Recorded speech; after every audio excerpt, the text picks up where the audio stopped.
Let's begin with this numerical, a very simple numerical, but I've taken this numerical just to make you understand. If there are no, there are no non-negativity constraints. Okay, if you see this numerical that I have is solve the following problem graphically. Maximize z is equal to minus x1 plus 4x2 subject to minus 3x1 plus x2 less than or equal to 6. X1 plus twice x2 is less than or equal to 4, and x2 is less than or equal to minus 3. Now this is the numerical that we have. They've given us an extra information that there is no lower bound constraint for x1. Okay. Now here you can see there is no non-negativity constraint that we have. That is, they haven't given us if x1 and x2 should be greater than or equal to 0. So this non-negativity constraint is not there.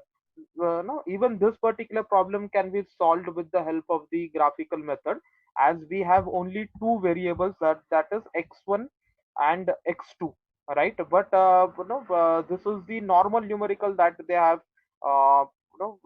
considered. This has not been this particularly, this numerical can't be framed for a real time scenario. Okay, in real time your variables are always no finite. You don't have infinite number of variables in the real world problem.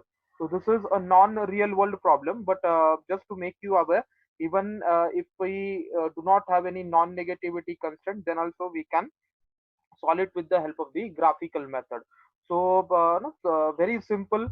If I start with this first constraint, I have it as minus 3x1 plus x2 is less than or equal to 6, and we can neglect the inequality sign and we get the equation minus 3x1 plus x2 is equal to 6.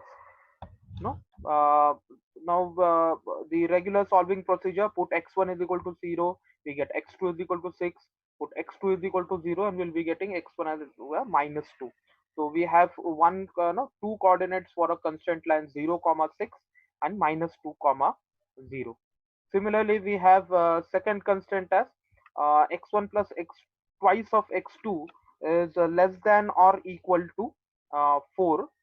Neglecting the inequality sign, we get the equation x1 plus twice x2 is equal to 4. We can put x1 is equal to 0, therefore x2 is equal to 2. We get our first point for constraint line, that is 0 comma 2, and next put x2 is equal to 0, therefore x1 is equal to 4, and we get another point for the constraint line 4 comma 0. Now our third constraint, you should be getting alert if the RHS of the constraint has a negative sign, right? So the third constraint needs to be rewritten. How you will be rewriting this constraint? You will be providing minus sign. No, you will be multiplying LHS and RHS by minus 1, and you will be changing the inequality sign. So here the equation can be written as minus x2 is greater than or equal to 3. So if you neglect the inequality sign here, you get a equation, you get a no, simple term as x2 is equal to minus 3. Now on your no, on your notebook with your pen, you have this constraints line. Please for me no, draw this on in your notebook, how you will be solving this graphically. So everyone take pen and paper, and with the help of this data, you can start solving no, the it by the graphical method.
Okay, so it was very easy, no? It is like I'll be sharing the answer with you. Tell me if I'm right or wrong.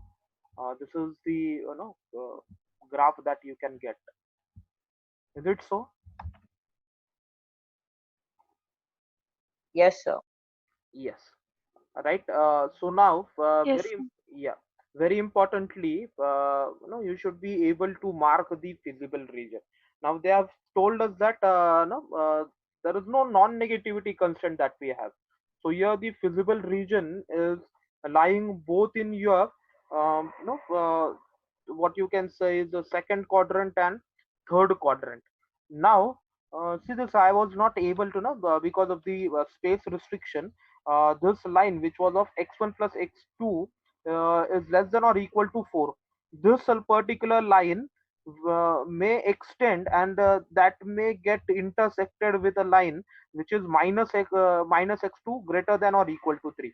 Everyone is getting, so somewhere here, somewhere no if I extend both of these lines, they will be trying to meet each other, and you will be having a point B here.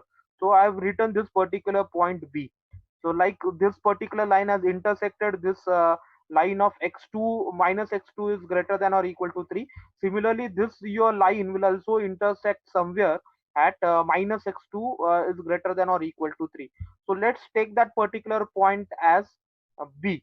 So what I've done is there are only now 2 points, because you're this particular, we don't have any restrictions. As they have said here, there is no lower bound constraints for x1. So particularly यहाँ पे कोई constant ही नहीं, x1 के लिए there is no constant.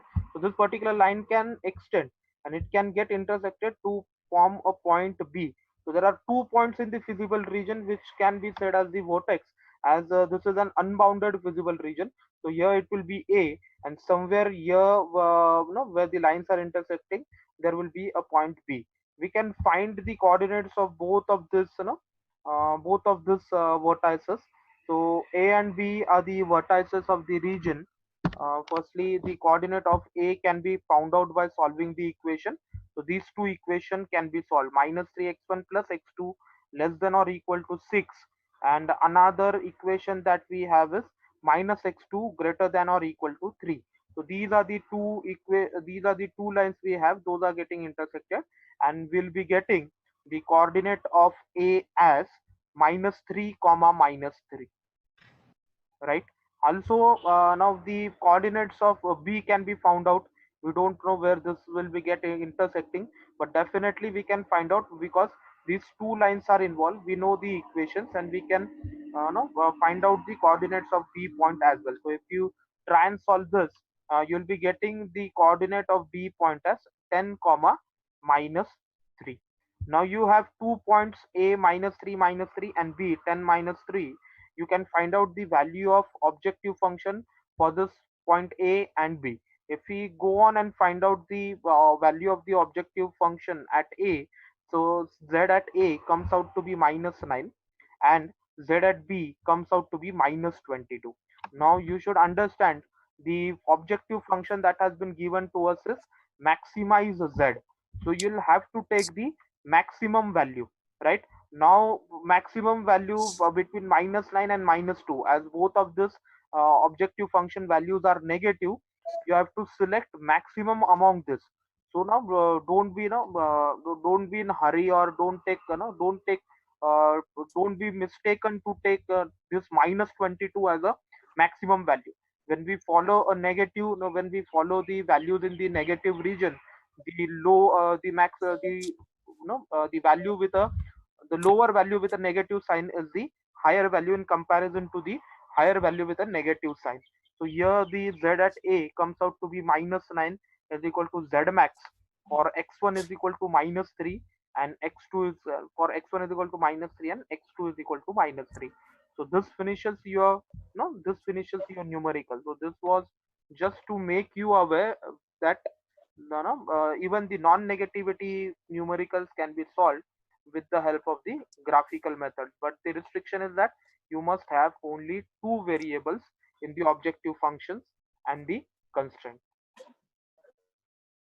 Right? I'm hoping that it is very straightforward numerical that we have seen. Only the difference was there is no non-negativity constant that we had here, right? A very simple numerical. Let's see the important numerical for today, and we have this numerical, right? So this numerical we have already solved via your extrema point enumeration approach. This is the very first numerical of no M1 and M2 machines, that the restriction was 450 minutes and 600 minutes. Same numerical I've taken so that you could understand the difference in solving this numericals, right? So I've not started with the theoretical statement. I've directly started with a step in which we have formulated the objective function and the constants. So those numerical statements go as if like maximize z is equal to thrice of x1 plus 4x2, subject to x1 plus x2 is less than or equal to 450. You have another constant twice of x1 plus x2 is less than or equal to 600, and we have another constraint, no, very important, as the numerical was related with the no, the availability of the time. So here we have x no, the variables were the number of units to be manufactured for product P1 and P2. So this is like the x1 and x2 both are the number of units, so those should be higher than or equal to 0. Same procedure we are going to find out. We are going to find out the coordinates of the constraint lines. So if we consider our first constraint, we have x1 plus x2 less than or equal to 450. We can neglect the inequality sign, and we get the no, equation as x1 plus x2 is equal to 450. Put x1 is equal to 0. You'll be getting x2 as 450. Put x2 is equal to 0. X1 as 450. You get two coordinates for this line, that is 0 comma 450 and 450 comma 0. Considering the second constraint, you have no, twice of x1 plus x2 is less than or equal to 600. We will be neglecting the inequality sign, and we'll be getting the equation for the second constraint line as twice x1 plus x2 is equal to 600. So we'll be putting x1 as 0. We'll be getting x2 is equal to 600, x2 as a 0, and we'll be getting x1 as 300. So we have got two coordinates of this constraint line, that is 0 comma 600 and 300 comma 0. Like now the difference in the no, solving approach starts after this particular step, right? Now what we are going to do after these two concepts are considered, we are also going to focus upon your objective function. Now what is my objective function? It is now z is equal to thrice x1 plus 4x2. Now let's say that if I put my value of z as 0 only, right? There is no the value of the objective function as 0. So put z is equal to 0, what we'll be getting, the object, will be getting equation as thrice x1 plus 4x2 is equal to 0. Okay, so even I can write it as thrice x1 is equal to minus 4x2, right? So if I put it in this format, x1 by x2 is equal to minus 4 no, but divided by 3, so you'll be getting this particular no, this particular thing only. ये वाला equation, this particular thing only is being written in the form of numerator and denominator here, right?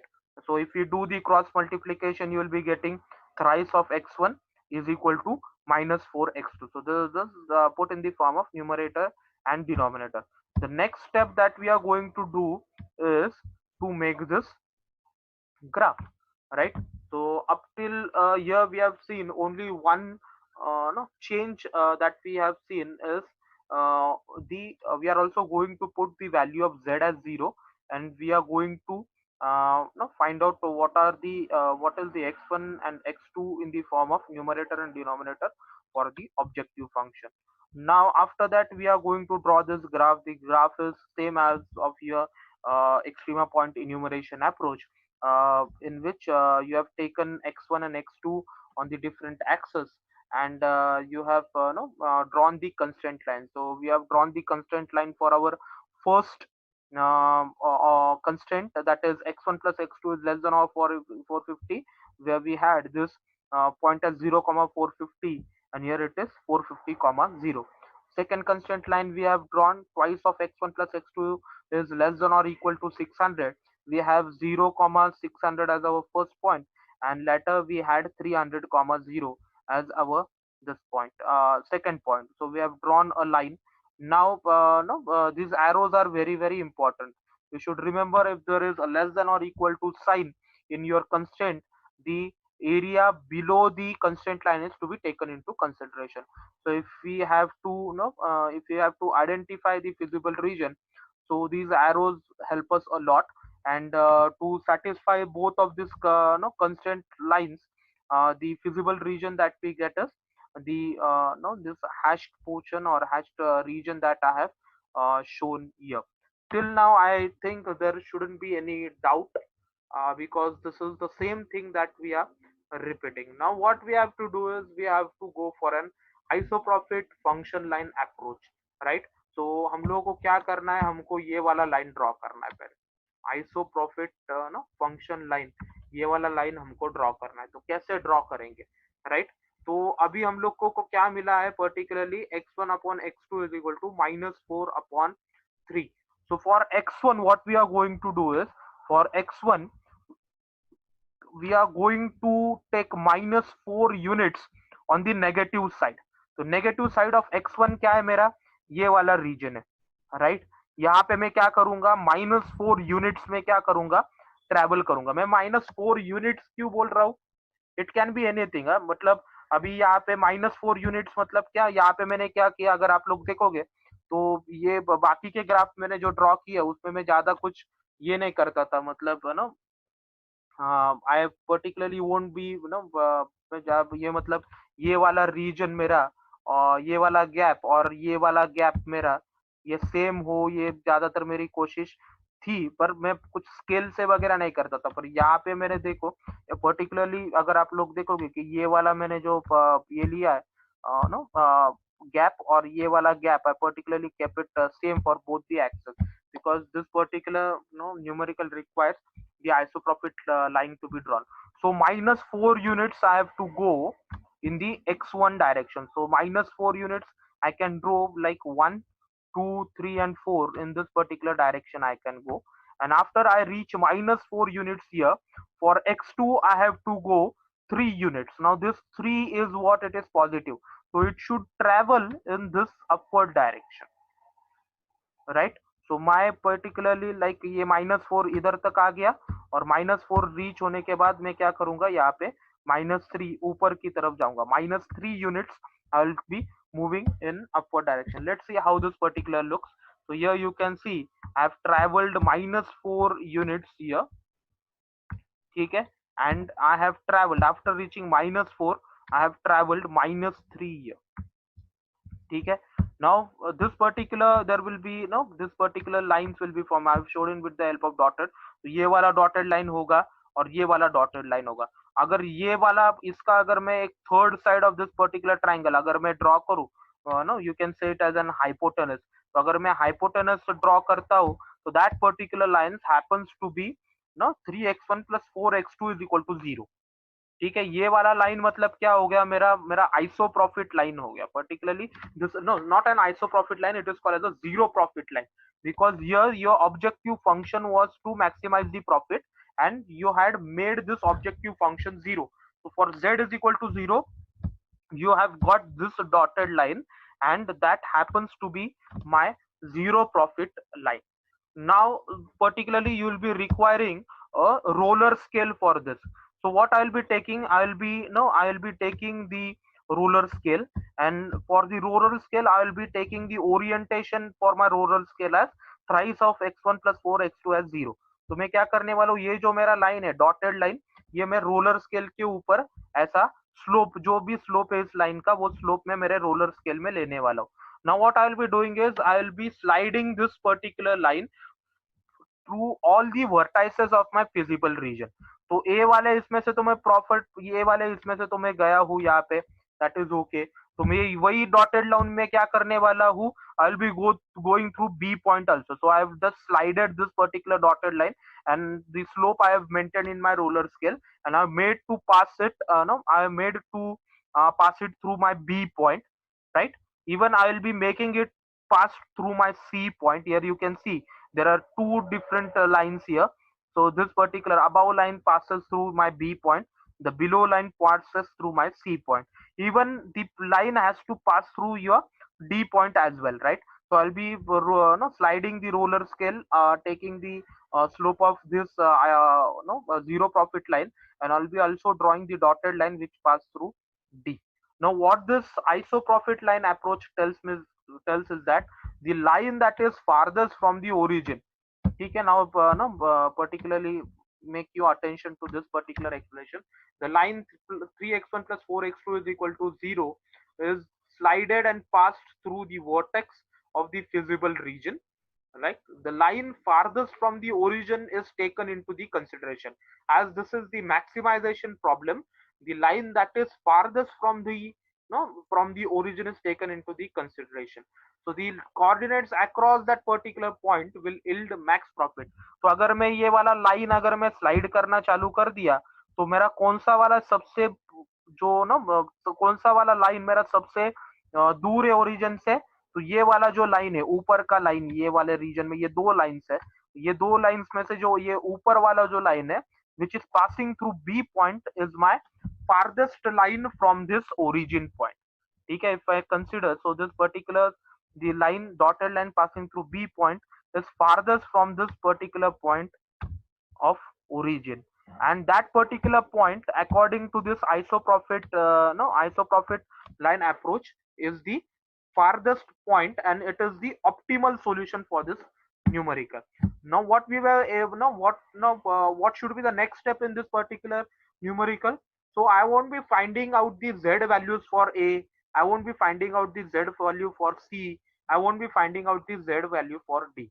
I'll be directly focusing my attention on B, which has given me the farthest line from the origin, and I will be directly lighting. In this case, point B is the farthest point with coordinates 0, 450.